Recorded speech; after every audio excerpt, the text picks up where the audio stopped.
Welcome to Wild by Zones, the podcast where we analyze every zone from popular MMO World of Warcraft. And happy Feast of Winter Veil, everybody, as that is tomorrow as of this recording. I'm Ari.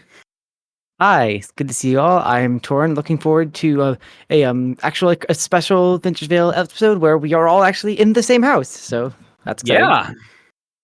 I'm Awen, and I'm tired. That's all I have to say. Thank you. Yes. But yes, today we played through Loch Modan, which was a experience of sorts. I guess you could call it that. Of all of the zones in World of Warcraft, Loch Modan is definitely one of them. It exists. It really does. Yeah, it is. It sure is. I feel like Loch Modan's use of Elven Forest music maybe communicates something about the zone. If you watch Elven Forest episode, It's not that bad. No, not at all. There are things wrong with Loch Modan, but I wouldn't say it's a zone that could especially be like, this is a shitty zone. It feels, pretty okay. Yeah. Well, let's get into it. The one thing that so let's get into the experience of going through first Classic Loch Modan. The first thing that struck me when I come in here, it's actually something kind of cool, is you enter into this from like the snowy wasteland of Dunmorrow. You go through some of these like carved dwarven stone tunnels, which are very like pretty looking, by the way. And you come into this like nice, idyllic seeming highland forest area. And it's pretty nice to come out from the cold into this area. I know that like I don't actually feel the cold in real life because it's a video game, but like it does feel nice to go from there to the nicer, warmer place. I feel like Loch Modan, when you first enter it, seems pretty bland. It's like, oh, this looks like an open world adventure forest zone. Like, it's pretty it's just not very impressive until you get to Thelsamar, where you can gaze upon the loch. The loch is, well, it's a loch that takes up, I think, half of the entire zone, and it's just this big lake. A ton of quests take place there. There's lots of monsters in it, but it's not dangerous seeming. It's just kind of, this is part of the environment that the whole zone is kind of based around. Yes, it's hence the name Loch Modan. That's the loch over there. It's our titular loch, guys! Yay! Yeah. Well, we got the lake zone. One thing that's very notable when you come through is this place. You can basically come through this area called the Valley of Kings, and there's just like really intensive sculpture of this like stones, like sculpture of this big dwarf. Who is it again? I'm blinking right now. I literally forgot the Valley of Kings even existed.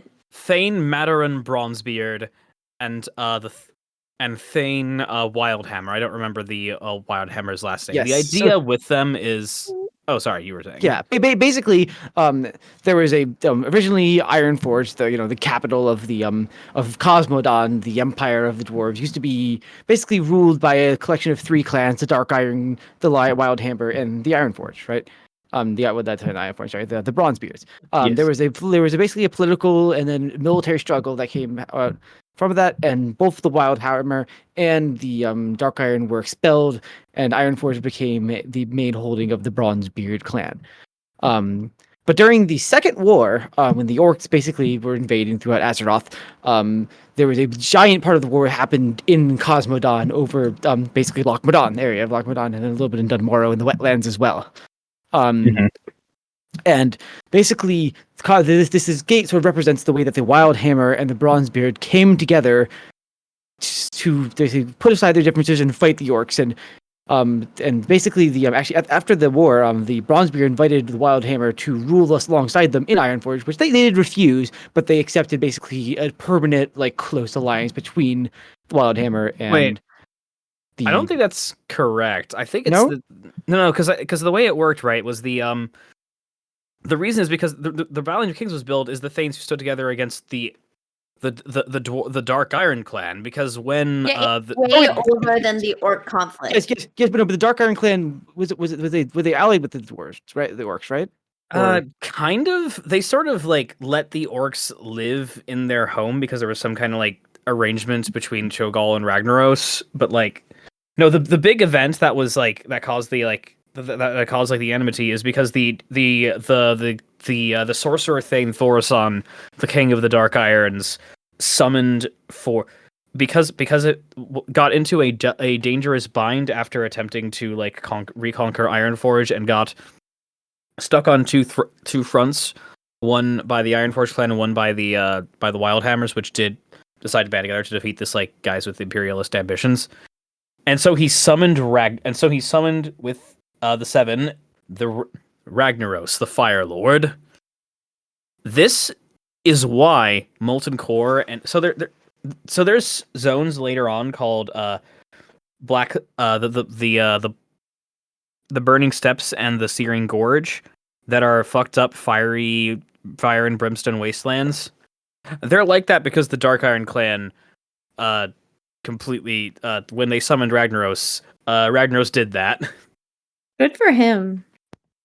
Oh yeah, that's my bad. That is what happened. Yes, it was the Dark Iron. But anyway, the point is, it was a representation of basically the permanent alliance of the Wildhammer and the Bronzebeard dwarves, basically showing sort of like Loch Modan is a pseudo sort of middle ground, the Loch Modan wetlands area between the Cosmodan Empire from Ironforge and the more scattered holdings of the Wildhammer throughout Loch Modan wetlands and of course their core in the hinterlands up north. Now, are there any Wildhammer doors whatsoever in Loch Modan? No, unfortunately there are not. Not until Cataclysm. Yes, but it's still a really cool thing. The actual like arch with this actually looks very imposing. It's a very, I think, inviting and compelling sort of entry to the world. Like you are no longer in this purely this Dunmore area, this like cold wasteland that is like the pure like capital and home of the Bronzebeard Ironforge dwarves. You are in a new, wilder, stranger place. Mm-hmm. Now, what do you do with the first thing? Now, what's the first thing you do when you go into this wild, strange place with a whole bunch of stuff? Well, you kill threats to the Dwarven Empire. You kill gnolls. You kill kobolds.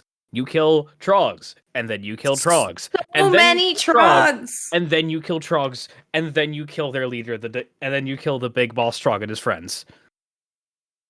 The quests to kill trogs go on really long, and I try not to be like more forgiving towards like vanilla WoW design, but holy shit, was this bad? You go into an area, kill some types of trogs, go back to the guys.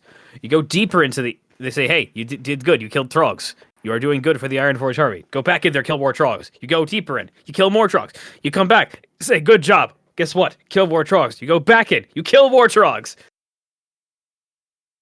And like you're just going to the same area. This is like half of the quests in the zone are just going to the same area and killing slightly larger trogs. It literally, even with a group of 3 people, in this relatively dense and kind of hard to survive, we died a lot in this zone. It still took us probably like at least 2.5 hours just to kill trogs, and it was crazy. And if it had a really strong story beat that was compelling about the trogs, I would maybe forgive it. Like, oh, the quest line is a little bit issue, but at least it's trying to capture some of it. It doesn't. It's basically a continuation of the feeling of Dunmorrow, right? We talked about in Dunmorrow how the dwarven army is primarily fighting in the off mostly in Alterac Valley, fighting off the horde invasion. And there's basically we have the scraps of the Ironforge army left here, and they're basically fighting desperately to push off the traditional enemies of the dwarves, trogs and trolls in the Dunmorrow area, but in this Loch Modan area, it's instead kobolds and gnolls in addition to trogs. But I just don't see anything new happening here, and it doesn't even have the same intense, like, bitter tone of that said Dunmorrow feeling. So I just don't really see the point of all these trog killings. I think the point is, so one of the main problems with this zone, at least in Classic, is that the quests are really far apart. Like there's no good through line to all of the quests. And you don't get nearly enough experience to be able to do the quests. Like literally you would get stuck almost 4 quests into this zone. You'd be like, oh, these enemies are literally too powerful for me. I have to go level somewhere else because there's literally no quest unless you want to grind killing random stuff. Like, Now- and I think one of the reasons that you repeat the Trog quest so many times is like they literally just didn't have enough ideas for quests in this zone, and they're like, well, they need more XP, so we're just gonna have them kill Trogs again and again.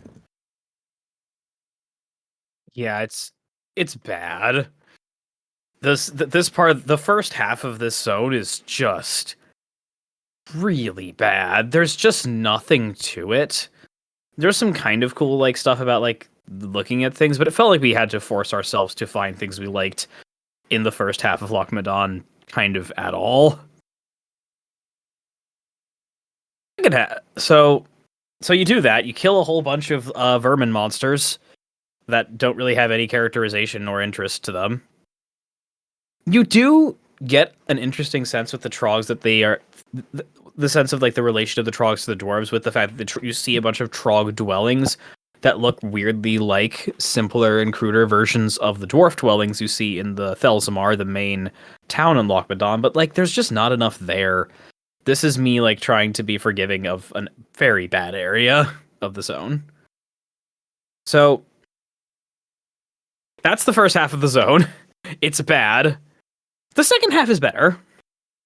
To say one more thing about the first half, I do actually like the dwarves. So basically, you're getting the quest to kill these trogs, and then later kobolds with pretty similar types of quests. Where the kobolds have taken over dried up mines of the dwarves, but they're like stealing dwarven equipment there, and we go and basically take the equipment back and so on.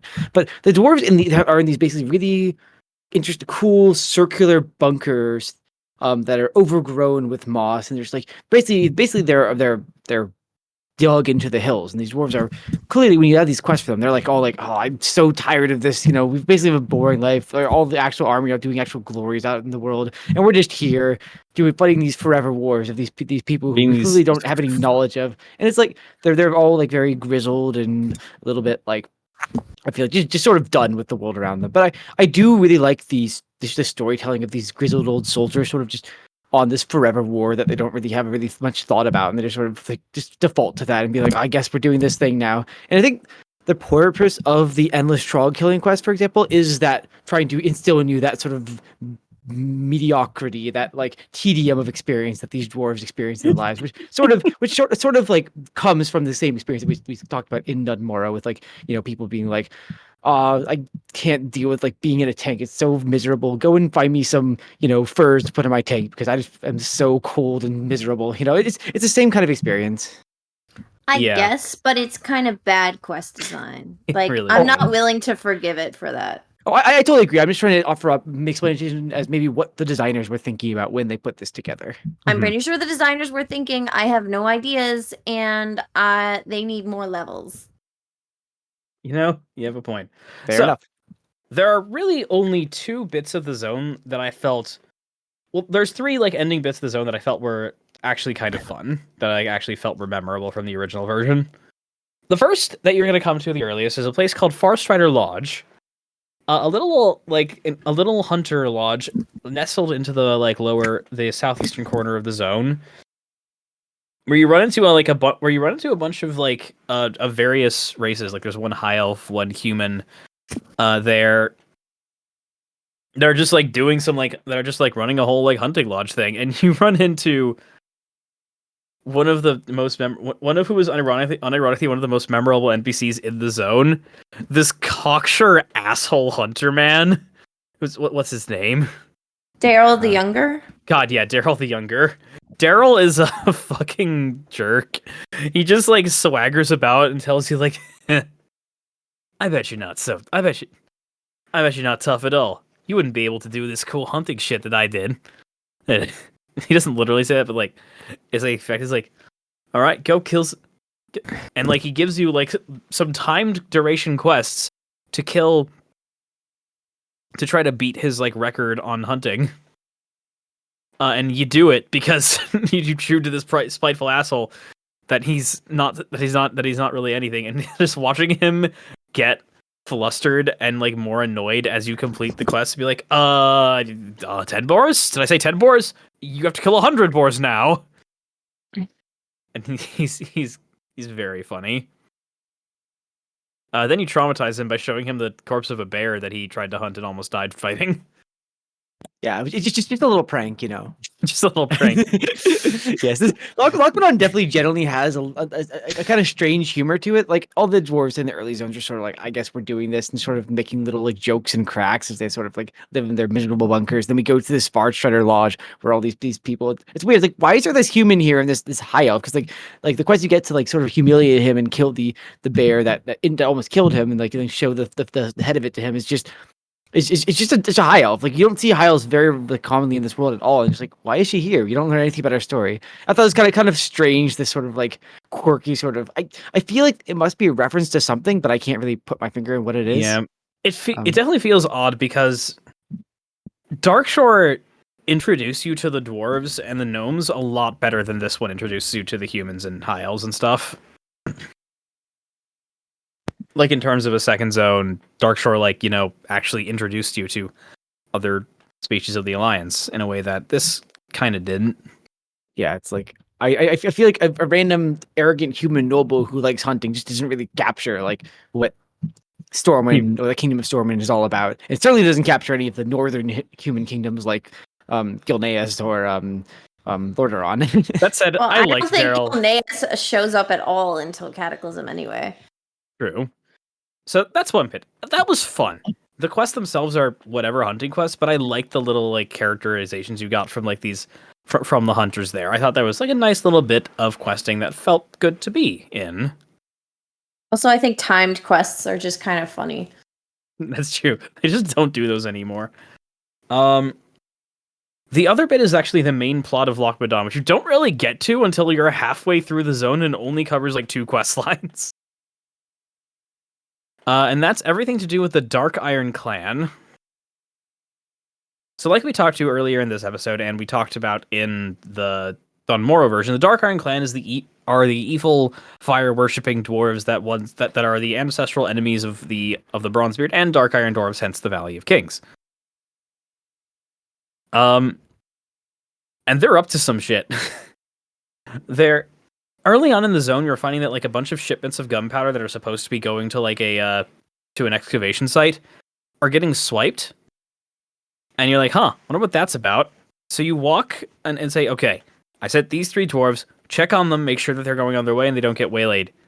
You come in there, you walk up to these 3 dwarves, and one of the dwarves turns hostile, attacks the other 2, and a bunch of Dark Iron assassins jump out to try to steal the shit. And that was cool. It was like a nice little dynamic thing that felt cool when you like approach these NPCs and this happened.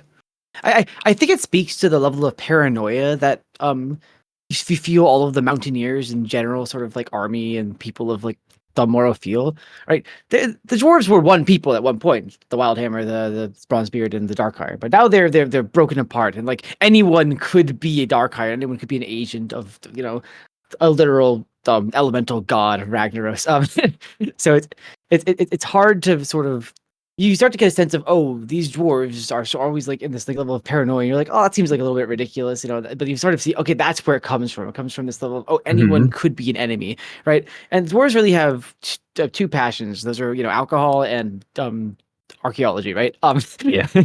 And I feel like this Dark Iron sort of like specifically, the shipments are going to a excavation site for archaeology dig, and the fact that the Dark Iron are infringing on that specific thing, which is a entirely sort of peaceful and world building idea, that's just a pursuit of knowledge, I think speaks to this level of the Ironforged dwarves just ending up very suspicious and very defensive and very like sort of, I don't know, just generally withdrawn from the world and the people around them.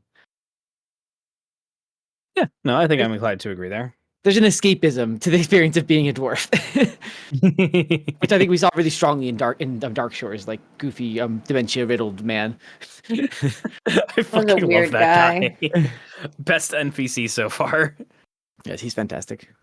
Malfurion? Nah, give me more of this guy. Unfortunately, the actual dig site is just trogs have come over and we're trying to stop the trogs from taking our relics. So isn't the most interesting story, but I do like having this really big, this giant like archaeological dig site that just cut into the wall, especially because we're nearby the Badlands, which is we'll see much later in the podcast is like the heart of archaeology and dwarven exploration and Titan like research in the world at the moment.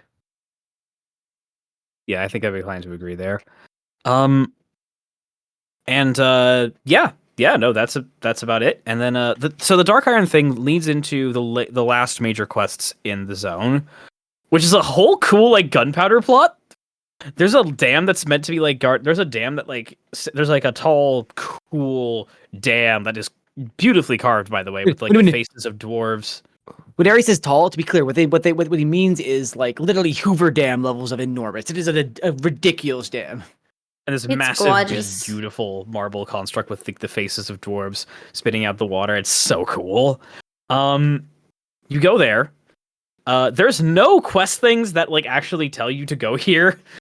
We just like went there because I was like, this looks cool. Let's go over here, which was kind of funny.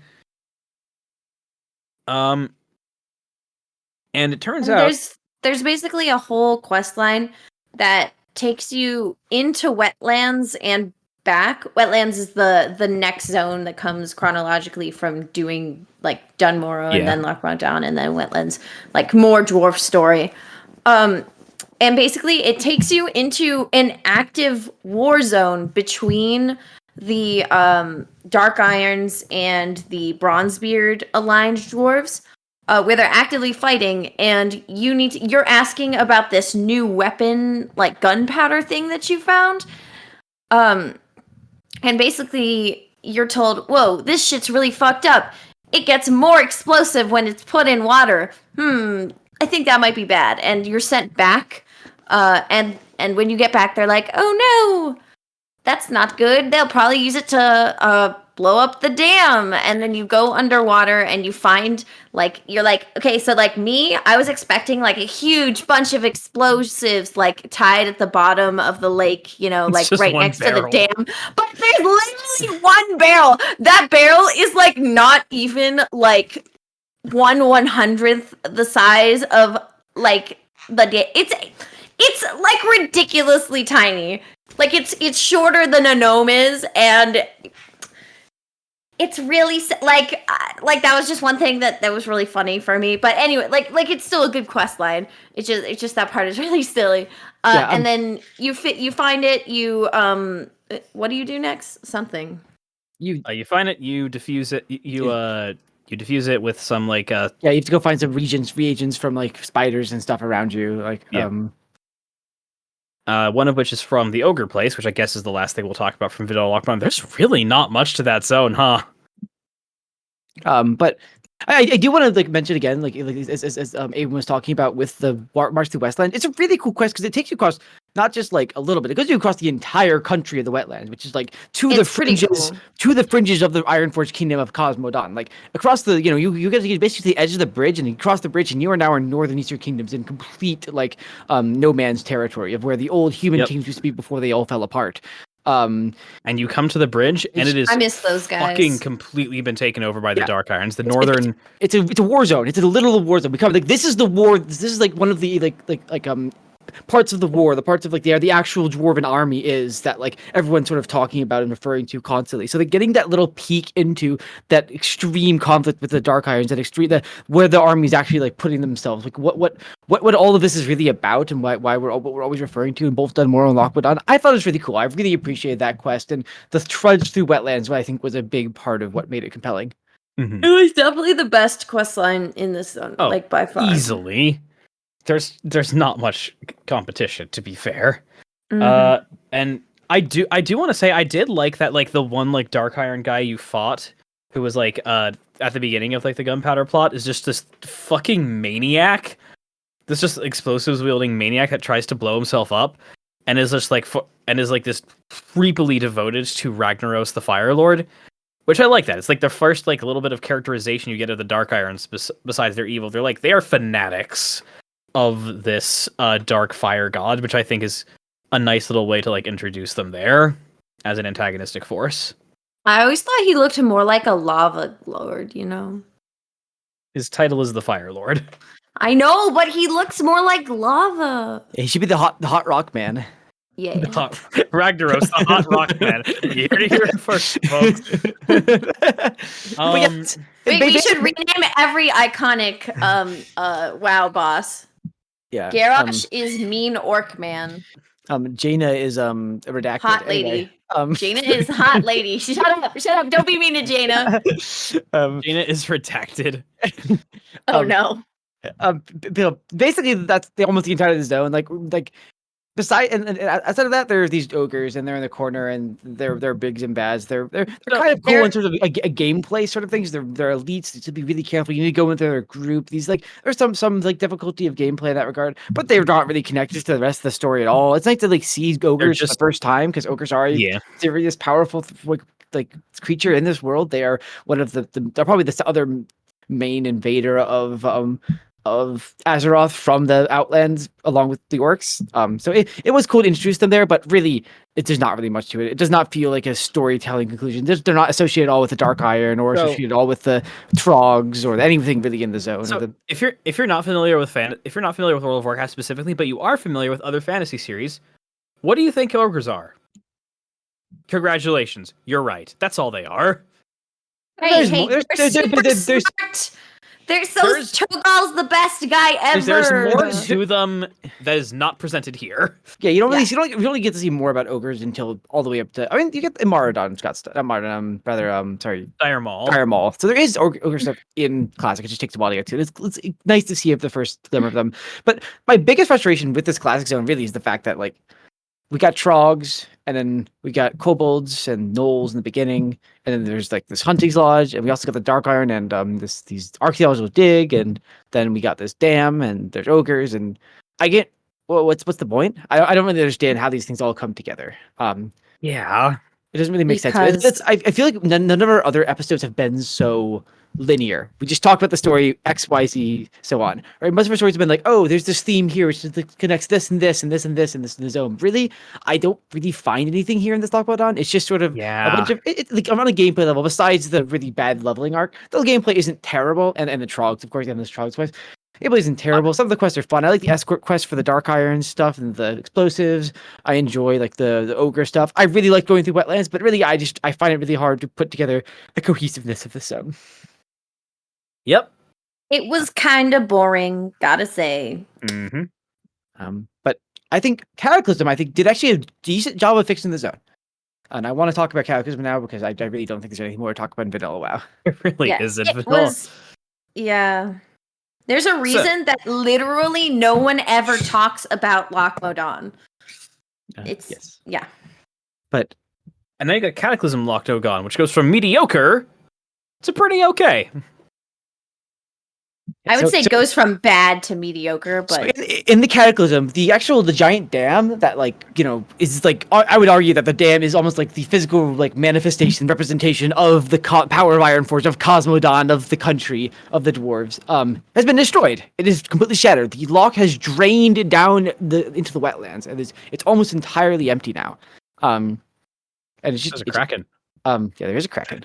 We don't really interact with the kraken, but he's there. Hello, kraken. And I actually there's this. You walk into this place and it feels changed, right? You have the same sort of main entrance, but once you get through there, you're like, wow, you see this vast dried up loch. Like there are there's thresher bodies rotting all over the place. There's condors and giant wasps and murlocs. The world is messed up, and I really do like this sort of more naturalistic depiction. There isn't really anything magical going on here outside of you can see the Twilight stuff in the distance, but don't worry about that. Besides, there's nothing really natural. There's nothing really unnatural going on. It's all this naturalistic sort of disaster here, and I enjoy that as just an immediate sort of reminder of hey, the world has changed. Yeah, no, I think it works pretty well. It helps to establish the stakes for what Cataclysm is, and to go from the more together Don Moro to here works pretty much the same as it does for the Teldrassil to Darkshore transition as it does in Cataclysm. Less intense though. On top of that, there are less Trog quests. Thank God. True. Huge improvement. 10 out of 10. I think we should fight Trogs less. Yeah. So I actually, this is actually something I found quite interesting about the zone. In the first zone, we kind of treat the gnolls and the trogs and the kobolds as these sort of independent, isolated threats. They're just things that threaten dwarven society, while you're just sort of living on the margins. It's sort of acting as we talked about the trolls in Dunmorrow as this sort of weird pseudo colonized force who is striking out, but clearly it's more that their actual territory is being threatened upon by the relatively the country, the militarized country of Ironforge. And what I thought was interesting here is, like, you go from the trogs and you fight the gnolls. You're like, okay, these people, like, they're just sort of there. But then you get to the kobolds, and the kobolds actually have enslaved trogs. And when you go through this area, you're like, oh, what's going on here? Like, why are they enslaved trogs? That's kind of new. That doesn't really make sense.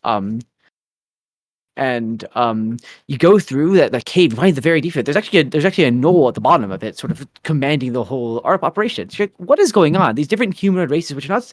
They're sort of treated by the story generally as this. Basically, they're not very intelligent. They're like semi-humans. There's a bit of like a weird race and how they're presented generally. But so they're supposed to be these sort of like margins, these barely intelligent creatures who sort of throw together tidings. This mostly as a threat to the more civilized like dwarves. But here, seeing them work together, like come together, kind of is like, oh. The lock, the world has changed on this natural level, but also on this quote unquote unnatural level. Like these different peoples who are supposed to be just savage, like enemies of each other, are coming together, sort of like allying of some type. It's sort of against that Ironforge style, but that sort of they're sort of planning some kind of strike out. I thought that was an interesting sort of change, taking them from just a threat, just a set of like humanoids who exist to threaten the dwarf power. Rather, they are a group of people who have a set of ideas and beliefs and experiences who are threatened if they're feeling their existence threatened and must then band together to find some way of like carving out a niche for their existence. And I like that. That's just a much more compelling way of presenting basically the same set of quests. Yeah, I'd agree with that. We actually had a narrative through line this time. And we had like characters that were like kind of fun too. Like the old, like this old mountaineer that is, that talks shit about the Queen of the Dwarf. That sweet Moira Bronzebeard, Moira Thorisson. I mean, it's not hard to talk shit about Moira. That is fair. Sorry, Moira. To be clear, between the vanilla and the original game and Cataclysm, the Dark Iron Dwarves were defeated or largely defeated, and Moira, who was the daughter of the Bronzebeard King, what's his face? Muradin? Yes, Muradin. Magni. No, Magni. Muradin's the other one. Yes. Magni. Basically, she had a child with the now deceased king of Emperor Thorisson of the Dark Iron. Like she was married to him. And yes, she was married to him. Basically, you were told that she was kidnapped, but she really went with him willingly. And her child is now technically the heir to the throne. Right, he's literally the best guy. You see him way later, and like in the current expansion, he is so cute. I love him so much. He's really great. Little Dagrid is adorable, and we love him. Yeah, but basically, Moira staged a coup. To try to basically bring Dark Iron power into into the kingdom, because after the death of Magni, death quote unquote, the death of Magni, basically the three clans all agreed they would just like rule until the Dagrin the second, Moira's son, came of age. They would rule Ironforge as a council of the three clans. Yeah, it is not a happy arrangement for anyone involved. No one likes this. But it is the only option here to like remain civil and not descend into war when the cataclysm is a problem. Exactly. There's a short story about this, but yeah, it's a really cool lore explanation, and it is not as present in the game as I wish it was. But I do really like this guy sort of like referring to the broader political elements, because Loch Modan is the hinterlands of the kingdom. It doesn't really care that much about the actual political machinations about the world. It's really dealing with its own threats. But the fact that you have people who do care and are thinking about that world, that more broad political context, I thought was really a nice touch. Especially also, I like that it was so casually mentioned in like he was just making a snarky comment about his unhappiness with the current politicals that like a regular person would in the real world. It felt very like something like very immersion. Which is funny because Cataclysm is usually way worse at that sort of thing. Usually in Cataclysm, it's so much more. Oh, the individual characters make dumb jokes, or their stories are very serious, sort of like examples. They of like to hit you over the head with Yeah. that shit. Where vanilla is usually does more of that sort of immersive storytelling. But honestly, Loch Modan had very little immersive storytelling at all in that level from the vanilla version. And this was actually a much stronger sort of like level of immersive storytelling, in my opinion, just generally cut the stone. And I don't think the characters actually end there. Later, when you're basically trying to like stop the union of the Murlocs, the kobolds, the gnolls, and the trogs, you basically work with this dwarf, this famous dwarf sharpshooter called Canary Crackshot. No, Canary Crackshot. Is that her name? Pass shot. Canary, Canary Cask Shot. She's the best. You run into her. You run into one of the mountaineers. She's like, go talk to her, and she's like, eh. And she's just like here at the bar and clearly drunk out of her mind. She's wearing like basically like a leather, like almost like pajamas. She's wearing very little, like not that much. She's got like a weird top hat that's askew, and she's holding a beer mug in one hand and a wine bottle in the other. Like she is so gone, and she's like, I have this great idea. What if you guys like use Murloc smells to mess up their whole thing? It's a very goofy and fun experience. And you do. Her plan works completely without a hitch. Yes. I actually do have kind of a serious issue with that, though. So earlier on in the quest chain, when we were fighting the enslaved trogs, they're enslaved due to the specific like magic around them, sort of that's been like constructed by the kobold geomancers. And the magic is specifically about like capturing the earth and capturing the stone elements of trogs. Trogs, like dwarves, come from the earth in this way. They are basically animated earth, who've been granted like life, like humanoidness through the curse of flesh. It's called. I don't want to go into the details of it, but there's a strong sort of as I already mentioned in the classic zone. There's a strong like argument that the trogs really are just a more earlier evolutionary sort of stage of dwarfdom in a way. Like they are clearly culturally similar, and dwarves are in some way clearly derived from that trogdom. And one of the dwarves mentioned, "Oh wow, I'm glad we took them out because I'm worried that magic works on the trogs that way, it would work on us that way." The sort of idea that like they sort of raise themselves up as this military power, this sort of civilized people, but really in a way they are just the same as these trogs. They just happen to be the one with the power of the alliance, that sort of thing. It's like a really serious and kind of somber like note to end that whole like that question on.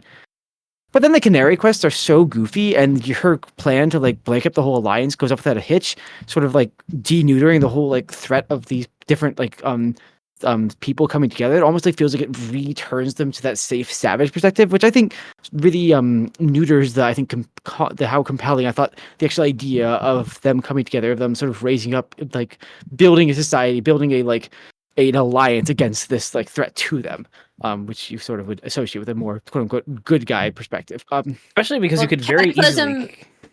Sorry. No, sorry. Okay, go ahead. I was just gonna say, Cataclysm's kind of famous for ruining things for cheap jokes. Yeah, like, it just happens a lot. Like the entire zone of Hillsbred Foothills is like that in Cataclysm. Oh boy. Yeah, and that's always a frustrating thing to me with Cataclysm. And here it's like, I really do think the zone is so far, like it's clearly in this first part much better than the vanilla zone, but. Mm-hmm. Taking the very thing it built up as something compelling and interesting and just like making it off to be a joke. I enjoy the character of Canary Crackshot. She's very funny. Her getting increasingly drunker and making dumb plans. But the fact that those dumb plans work sort of makes the whole thing sort of a wash, in my opinion. Yeah. I think it could have worked if you connected it to the second half, to like the second little third of like the last bit of the zone could be connected to this in a way that could just make it a better zone that it just kind of isn't, unfortunately. In terms of the rest of the zone, besides like the significantly changed first half to make it significantly better, I agree. You have the lodge, which is mostly the same, like the lodge is mostly basically like the same kind of class of the same kind of characters, with one exception. There's a character that shows up like once in the zone that we didn't mention before because he doesn't Bingles! matters. And that is Bingles What? Blastenheimer, the How only dare gnome. you say that about Bingles? He is the only gnome in the original version of the zone. And it turns out that he is making flying Mechanostriders. He's just like doing some like weird science shit, and you help him with that, and then Mechanostriders, for those who don't know, are just the gnome ground mount, so they generally cannot fly. and he's like, I am making this for my son, who is a moody teenager, and then you realize that he is dressed exactly like Gendo Ikari from Evangelion.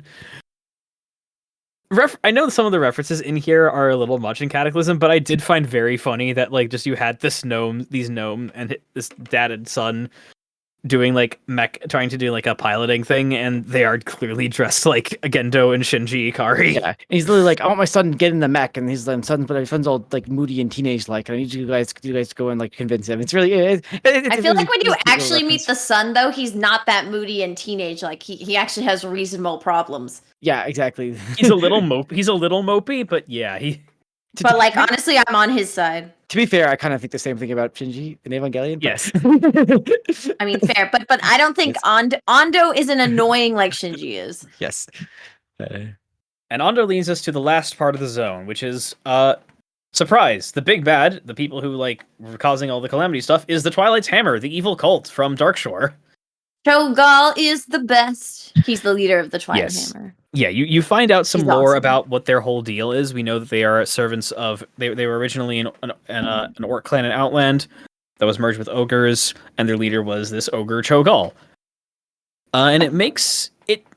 I kind of like how it ties the ogres a little further into the zone to like make their presence a little more like mattering by tying it with the Twilight cult. But like, I mean, it's okay. It's fine. I just don't think it really does anything with the fact of, hey, here's this evil cult people. Go stop them. And then you stop them. And there's really not much else to it. Yeah, especially because the early... Sorry, you should go. No, I was just going to say that a lot of this zone is you go out and you do something. And it turns out great. And there are no problems. Like, literally, that just happens over and over and over. You solve something. All right. Tied up. We're done with that. Let's move on. It's one of the reasons that the zone has basically no impact. It's very forgettable because nothing has lasting consequences. Yeah. Especially because, as I see it, my biggest problem with classic Loch Modan really is the fact that it has no themes. Like I can't like say, oh, this is what this zone is about, like on a more than a textual level. Like there's nothing I can think of. It just is. It just exists as a world. It's kind of a pretty nice place. There's some fine quests, some fun stuff. It's kind of ugly now that the lock got blown up. But I'm talking about classic here.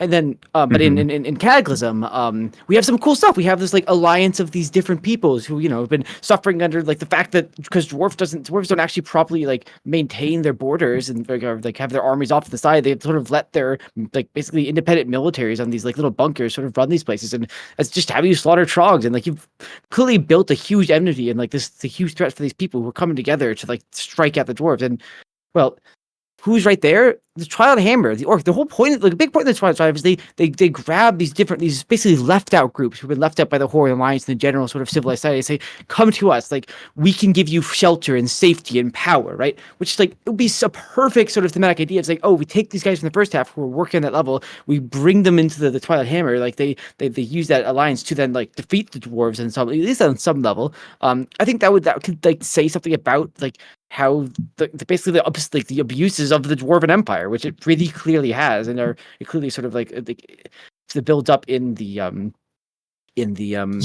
Moro story, and with the Dark Iron threat sort of dealt with at least to an extent with the defeat of the Emperor. There's no point of the dwarves to have the same level of paranoia and this other thing. They're just perpetuating their system of violence that they built up because of their own like hyper militarized society versus their Dark Iron threat. And the fact that they don't do that is a giant missed opportunity that really frustrates me. God, yeah, especially because you could even that also would give more characterization to the Twilight's hammer, like give like sense of like why do people serve this apocalypse cult, and it's because they are like doing the cult shit. They're like welcoming people from like from communities that feel downtrodden or depressed or like feel like they have nowhere to go. Give them this home with this evil cult that is here to just exploit them for their own purposes. Like that could totally do something with that. There was like the opportunity for a story there that is just squandered and makes the first and last bits of the zone just worse. Than they just easily could have been better if you just made that little connection there. I like when you get to go on the flying Mechano Strider, though. That's pretty cool. To be clear, the actual experience of Cataclysm Loch Modan, it's a fun experience. The quests are fun. It generally flows really nicely. Some of the parts aren't the prettiest thing because of the drained lock, but generally it looks fine. It's hella ugly. They really expanded and improved the Forest Strider Lodge. It's now there's more people there. There's more hunters. There's this like safety inspector gnome who's like, there are some dangerous plants there. You gotta get them out before people like stick their fingers to them, which is funny because the dangerous plants attract bears, and of course the bears are a lot scarier than the actual like sticky plants. But the gnome is obsessed with this specific thing because that's like just sort of a joke on like safety inspectors sort of like being obsessed with specific like structures and like ignoring the actual threats. I thought that was pretty fun. There's some nice stuff there, but it was enjoyable. I just felt like it could have been so much more than it was. Yeah. As it is, I think actually I think now it's time to go into favorites and least favorites, right? Yeah. Yep. All right. What is your favorite thing about classic Loch Modan? I'm gonna go first so I can get the easy thing. No, I wanted it. The dam is so cool. It's this giant, this giant dwarf face, like literally like 100 feet plus, like tall, spouting water into this giant wetlands drained this world. There's a plot to blow it up. It's just cool. It almost like feels like almost like a pseudo like Soviet spy sabotage type story. It's just I enjoy that whole experience there. It's just cool. I wish that the dam plot was the whole zone. Like, I wish you could because if you just built that whole zone, the whole of Cataclysm, WoW, remove most of that like trog shit and replace it with like uncovering the conspiracy of the Dark Irons to blow up the dam. God, that would be so good. Or even just like doing quests that maintain the dam. Like, okay, you have to do this because blah, like these animals are whatever. I'm gonna talk about my favorite. My favorite is the quest where you are sent to help the caravan of explosives, and you get there, and then immediately Dark Irons spawn, and one of their friends turns against them. Like, I really like that. It's good to see that sort of stuff in Classic, like zoning stuff, and it was just a really nice touch. I liked it. Damn, you took the easy ones. I think my favorite thing about the zone that remains... shit, you took the good stuff. I think I'm just going to take the extremely cop-out answer, and I think my favorite thing about the zone is the Dark Iron Clan, because I know the fact that the zone would be improved if you put more of the Dark Iron Clan and their schemes in it, because every like questline involving them is the best part of the zone. Wait, we were supposed to do least favorites first. That's okay. Well. We messed up. Oh, shit. I screwed up. I forgot. We'll do the other one for Cataclysm. Anyway, least favorites. Oh, I got it. I'm going to pick the easy one. The interminable Trog quests. Why? Why did they do this? Yeah, it's pretty rough. Hey, you kill 8 Trogs, you come back. You kill 8 more Trogs, you go back. You kill 8 more Trogs, you go back. It's not 8. It's like 16 each, yeah. It's 16. You do that go literally 4 times, and then you have to go kill their leader. And every time you throw him back, the entire camp, so you have to kill all the Trogs in anyway between you and the different Trogs. It's crazy. God, just there's nothing good about that area. It's so bad, and it's like a third of the zone. And it's frustrating because it's actually really pretty. I actually like that Trog area. It looks cool. It is a nice looking cave structure. Yeah, maybe if they just put fucking something there that isn't just kill Trogs all the time.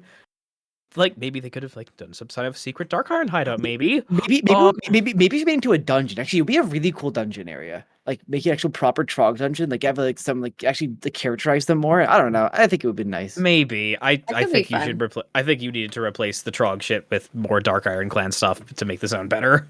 Sure. All right. My least favorite was the quest design. The fact that you literally cannot progress in this zone without literally leaving and coming back. And it's not even a good enough zone to justify it. It's like, if I leave and I'm gonna go quest in Westfall, probably, I ain't coming back. Westfall's so goddamn fun. There's no way I'm gonna come back and finish Loch Modan's mediocre quests. Like, it's a big problem, for me at least. Which is especially a shame because like the best quest in the zone is at the very end. Yeah. Which is the whole gunpowder plot. Torin, what is your least favorite thing about classic Loch Modan?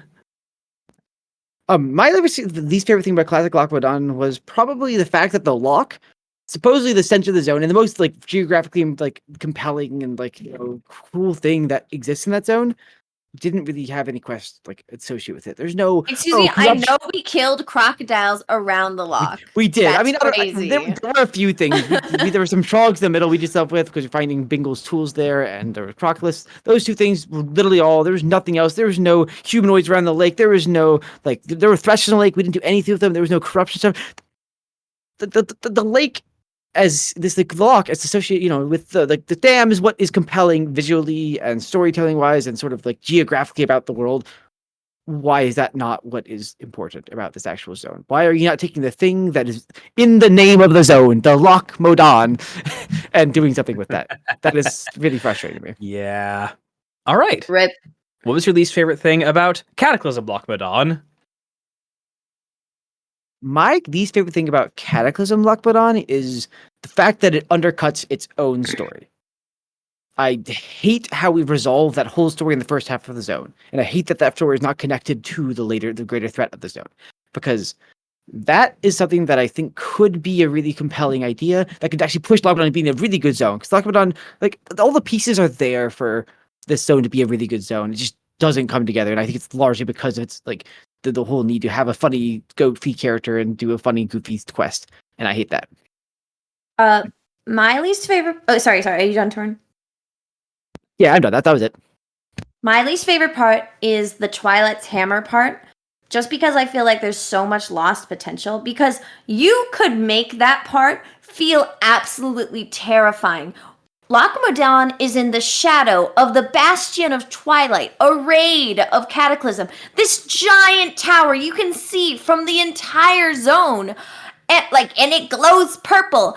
And like you could frame these ogres as like the Twilight's Hammer spilling into Loch Modan and about to conquer it and just do terrible things. But instead it's like, yeah, they're here, it's bad. Okay, just kill some of them. Alright, now kill their leader. Okay, problem solved. Yay! Even though there's this giant tower, we're not gonna acknowledge that that's a problem. Okay. It's crazy because the Twilight's Hammer are actually like when well done are one of the most terrifying monstrous like threats in like all of like WoW's like storytelling. It's like when they do it right, it's like that's like the fact that that's not there, but it just obviously should be like just I don't know, it just feels like they were lazy with their quest design. It sucks, especially when you compare it to Dark Shore's ending with the Twilight Hammer stuff, which is fucking amazing and impactful. You're just like, what the fuck is this? I killed an ogre and I'm done? Yeah, fucking right. I know that ogre wasn't Cho'Gall. That's crazy. Well, it says he's a disciple of Cho'Gall. Okay, whatever. God, you kind of took the easy ones. I think besides those things, my least favorite thing about Cataclysm Loch Modan, I think it's the lack of urgency. Compared to like Cataclysm Darkshore, this is a zone that has been similarly fucked up, where they like took a major landmark of the zone and completely blew it up, and like had it devastate the zone.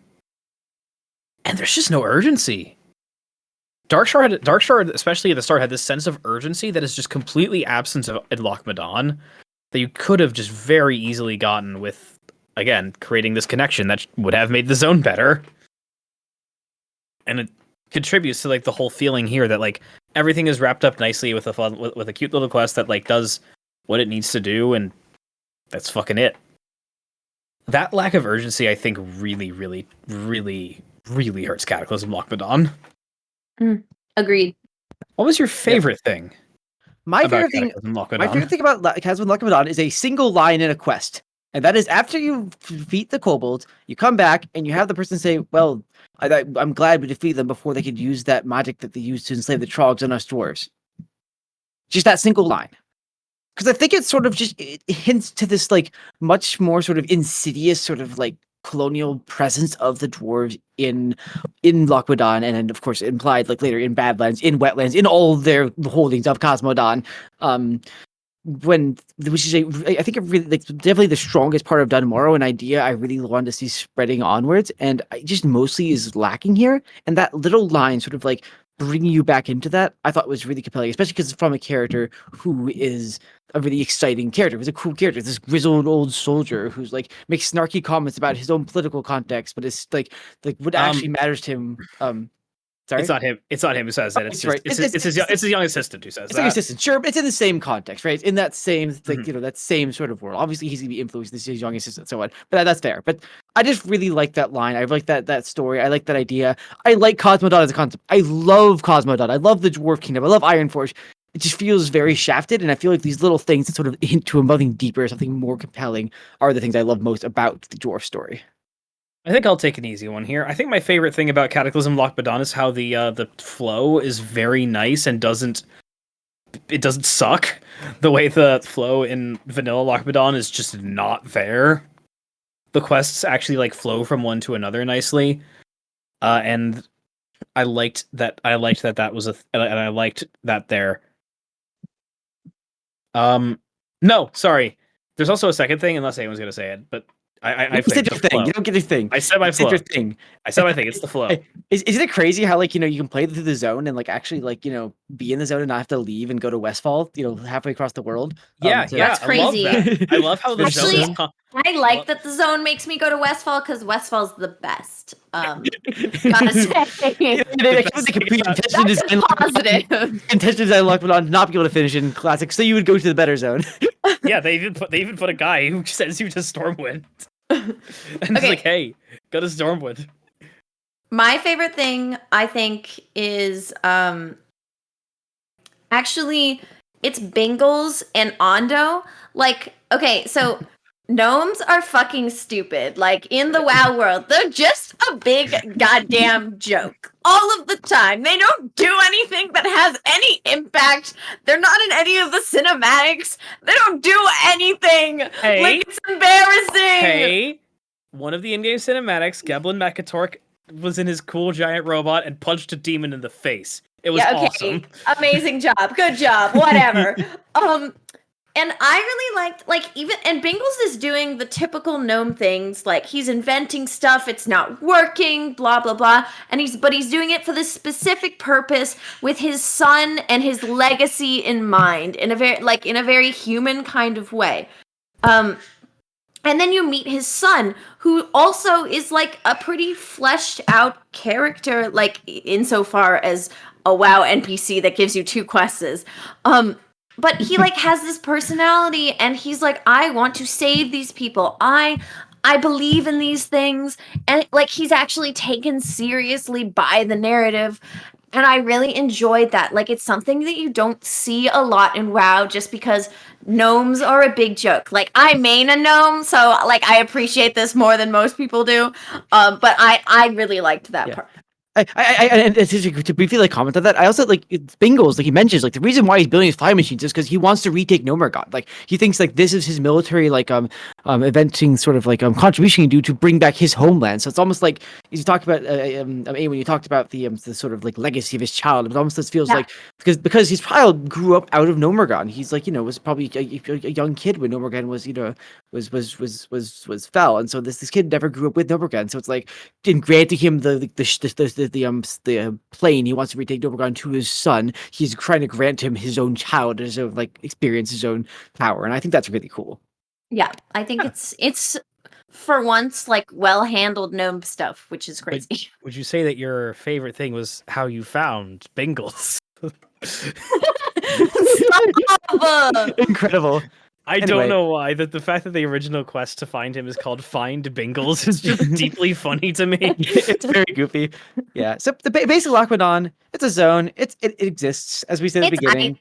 There's It's some fine. cool things in it. It could be so much better. There are pieces out there, especially in God, Cataclysm yeah. Loch Modan. But it was still a decent experience, and I enjoyed playing through Loch Mhm. Modan. Yeah. I think Me if too. you're gonna play a dwarf or a gnome, you could do worse than to go through Loch Modan and just like continue the experience as normal. Well, in Um, Cataclysm, you in can't. Cat, oh yeah, no, in Cataclysm. You literally can't in vanilla. In vanilla, here's my recommendation: when there's a Go to quest Westfall. when there's a quest to leave Loch Modan and go to Stormwind, stay there. Don't go back to Loch Don't go Modan. back. Just abandon your whole kingdom. Though the humans are cooler I anyway. think. Have we convinced ourselves to vanilla Loch Modan being zoned? Yeah, I think I do think it's so. I kind of, yeah, I gotta say. Yeah, I think it's worse than both versions of Dunmorog. Now Yeah. that I'm thinking about it more. Like this Dunmore tries to do things, even if it doesn't succeed. This doesn't do anything. Yeah. Yeah. It's better than Cataclysm Elwood Forest. And I think that might be it. Wow, it's so hard to be better than the Actually. worst zone ever. Anyway, Uh, that's I guess. and-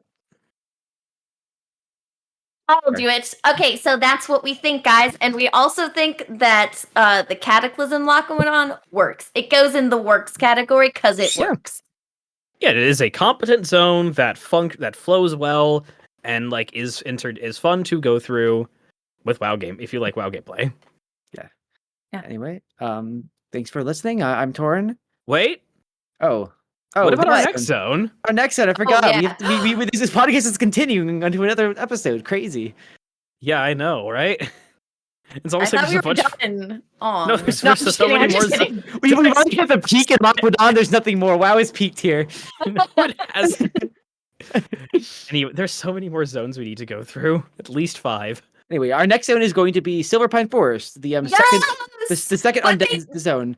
It is a famously good zone, especially in Cataclysm. So I'm very It's- looking forward to playing through it. It's been a very long time for me, and I'm so excited.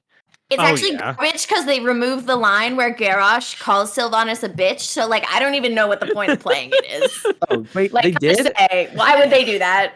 Anyway, you can just like write your fan fiction where Garrosh calls them What is a a bitch. I could. There's already plenty of that. I could just go read them. I don't Anyway. want to write that. Sorry, but let me try again. Thank you very much for listening. This has been Torin. This has been Ari, This has been Eowyn. and we'll see you guys in another episode of Wowed by Zones.